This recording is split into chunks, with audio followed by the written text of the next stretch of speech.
Back to maths classroom. आज की video में हम करने वाले क्लास 11 मैथ चैप्टर 1 एक्सरसाइज 1.5। ये पार्ट 2 वीडियो है जिसमें हम क्वेश्चन नंबर 4 से 7 तक करने वाले हैं। क्वेश्चन नंबर 4 करते हैं, इफ यू सेट यानी कि universal set is equal to 1 से लेकर 9 तक दिया हुआ है, ए आपको दिया हुआ है और बी सेट आपको दिया हुआ है, आपको वेरीफाई करना है ये दोनों पार्ट्स। आपको ये वेरिफिकेशन से कुछ याद आया होगा कि मैंने इसी के ऊपर एक शॉर्ट आपको पहले बना चुकी हूँ, डी मॉर्गन्स लॉस को हम बोलते हैं। अगर वो आपने चेकआउट नहीं किया तो वो आप जाकर चेकआउट कर सकते हो। फिर से वही वाला वेरिफिकेशन हम यहाँ पे करने वाले हैं। क्या स्टेट करता है डी मॉर्गन्स लॉ, ये दोनों पार्ट क्या स्टेट करते हैं कि the complement of union of set is equal to A complement intersection B complement. दूसरे केस में the complement of intersection is equal to A complement union B complement. Okay, first करते हैं, उससे पहले ए और बी का हम यूनियन फाइंड करेंगे। 2 3 4 5 6 and 7 and 8। उसके बाद इसका कॉम्प्लीमेंट यानी कि इसको यू सेट में से हटा दो, बाकी पार्ट आप एज इट इज यहाँ पे लिख दो। 2 3 हटा दो, क्या बचेगा 1 और 9, ठीक है, is equal to A complement यानी कि ये चीज आप यू सेट में से हटा दो। 2 4 6 8 हटा दोगे तो क्या बचेगा 1 3 5 7 and 9, ठीक है। इंटरसेक्शन बी कॉम्प्लीमेंट 2 3 5 7 हटा दो तो क्या बचेगा 1 4 6 8 and 9। अब इन दोनों का आप इंटरसेक्शन निकालोगे, 1 कॉमन है और यहाँ पे 9 भी कॉमन है, इज इक्वल टू यहाँ पे क्या रहा है 1, 9। दैट मींस ये इज इक्वल टू ये हो गया है। फर्स्ट पार्ट इज वेरीफाइड, यहाँ पे लिख लीजिए हम, हेंस वेरीफाइड। सेकंड पार्ट करते हैं, ए और बी का पहले इंटरसेक्शन फाइंड करोगे। इंटरसेक्शन दोनों में क्या कॉमन है 2 कॉमन है और कुछ भी कॉमन नहीं है, तो 2 कॉमन है। कॉम्प्लीमेंट 2 हटा के सारे सेट लिख दो यहाँ पे 1 3 4 5 6 7 8 and 9 is equal to A complement find करोगे 2 4 6 हटा दो 1 3 5 7 9 यूनियन बी कॉम्प्लीमेंट क्या होगा 1 4 6 8 and 9। अब इन दोनों का यूनियन निकालोगे इज इक्वल टू 1 3 4 5 6 7 8 and 9।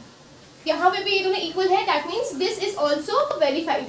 तो ये दोनों पार्ट्स हमने वेरीफाई कर लिए। ओके, सो हम करते हैं question number 5, draw appropriate Venn diagram for each of the following. तो आपको ये 4 पार्ट्स दिए हैं, आपको इनका वेन डायग्राम बनाना है, ठीक है। वेन डायग्राम का पहले आपको बेसिक बता देती हूँ कि आपको सबसे पहले एक बॉक्स ड्रॉ करना होता है। बाहर होता है आपका यू सेट यानी कि पूरा बॉक्स जो है वो यूनिवर्सल सेट है। अंदर या तो ए सेट होगा या फिर बी सेट होगा, दोनों हो सकते हैं। लाइक दिस, अगर दोनों होंगे तो ऐसा होगा, अगर सिर्फ ए सेट होगा तो यू और ए ऐसे होगा, ठीक है।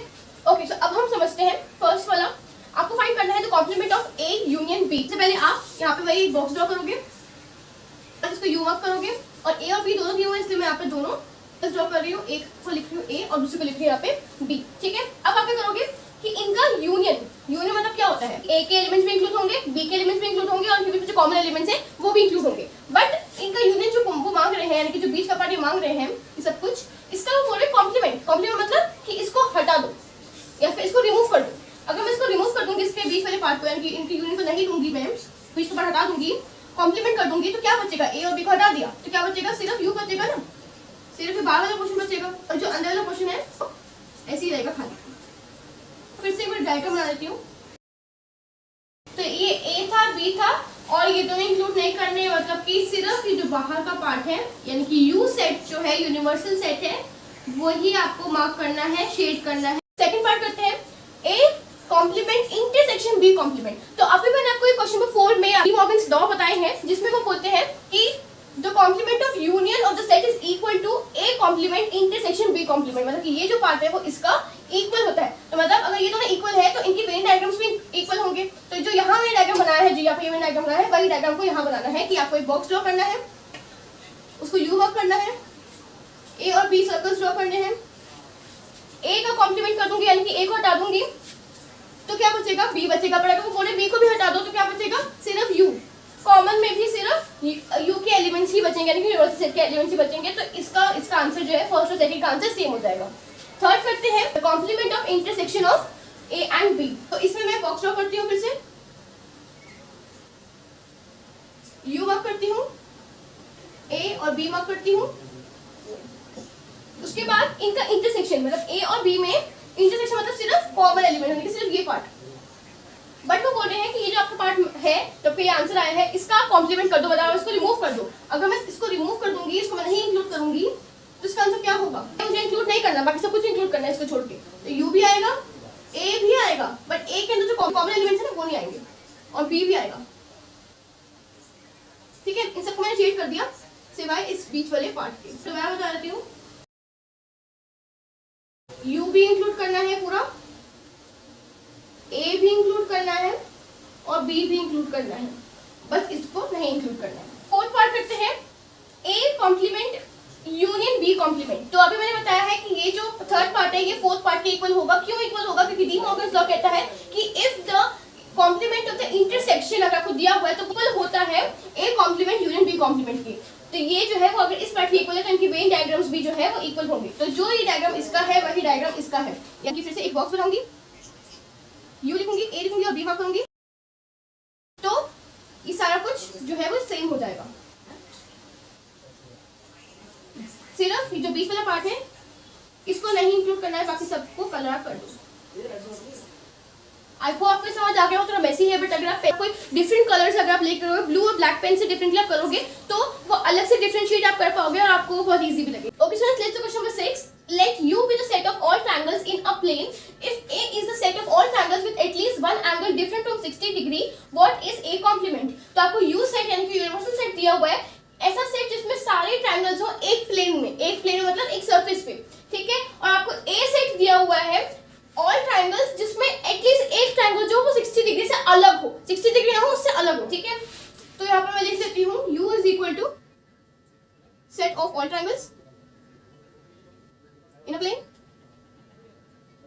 और A is equal to set of all triangles with one angle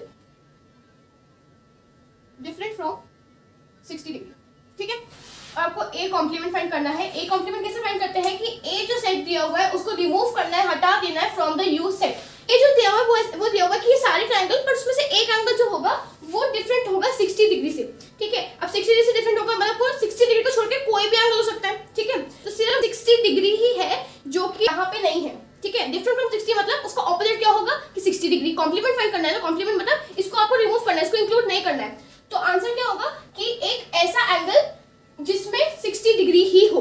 अगर कोई ट्रायंगल मैं लेती हूँ उसमें एक एंगल 60 डिग्री का हो और जो बाकी जो एंगल है वो भी मैं 60 डिग्री के अलावा और कोई एंगल नहीं लिख सकती क्योंकि यहाँ पे डिफरेंट फ्रॉम 60 डिग्री लिखा हुआ है। अब मेरे को नहीं पता कौन सा एंगल डिफरेंट है, तो इसीलिए मेरे को बाकी एंगल्स भी 60 डिग्री लेने पड़ेंगे, ठीक है। अगर ये तीनों एंगल 60 डिग्री है तो ऐसा कौन सा ट्रायंगल होता है जिसमें सारे एंगल मेरे 60 डिग्री के होते हैं? वो होता है हमारा इक्विलेटरल ट्रायंगल। तो A कॉम्प्लीमेंट क्या हो जाएगा? इक्विलेटरल ट्रायंगल, या फिर और करके set of triangle with all angle 60 degree.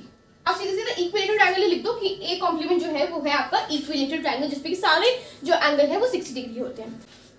Okay sir, let's do question number 7, fill the blanks to make a true statement. आपको यहाँ पे 4 पार्ट्स दिए हुए हैं, आपको इनको फिल अप करना है। फिर इस सारे पार्ट्स करने के लिए आपको आनी चाहिए properties of union of set, property of intersection of set, property of complement of set. तो इन सबकी प्रॉपर्टीज होती है अपनी अपनी। तो मैं आपको कुछ प्रॉपर्टीज बता देती हूँ। तो जब भी हम A का यूनियन A कॉम्प्लीमेंट के साथ करते हैं तो ये एक प्रॉपर्टी है कॉम्प्लीमेंट ऑफ सेट्स की जो कहती है कि जब भी इसका यूनियन होगा तो इसका आंसर क्या आएगा? इसका आंसर आएगा U सेट यानी कि यूनिवर्सल सेट। प्रॉपर्टी तो है ही है, साथ में अगर आपको वैसे प्रूफ करना है तो आप वैसे ही प्रूफ कर सकते हो। कैसे कि अगर A सेट है और A सेट में से वो बोल रहे हैं कि A कॉम्प्लीमेंट जो है उन दोनों का यूनियन निकालो यानी कि इन दोनों को इकट्ठे कर दो। एक तरफ वो बोल रहे हैं A सेट और दूसरी तरफ वो बोल रहे हैं A का कॉम्प्लीमेंट। A कॉम्प्लीमेंट मतलब कि A को ही रिमूव कर दो, तो मतलब A तो बचेगा नहीं, फिर क्या बचेगा? U ही बचेगा ना, बिकॉज जो A होता है वो U का सबसेट होता है। मैं अगर यहाँ पे वेन डायग्राम बनाऊं, U है और यहाँ पर अगर A है और वो बोल रहे हैं कि A और A का कॉम्प्लीमेंट मतलब A और फिर इसका कॉम्प्लीमेंट, उसको हटा दो, इसको रिमूव कर दो, तो क्या आएगा आंसर? आंसर तो सिर्फ यही आएगा ना, U।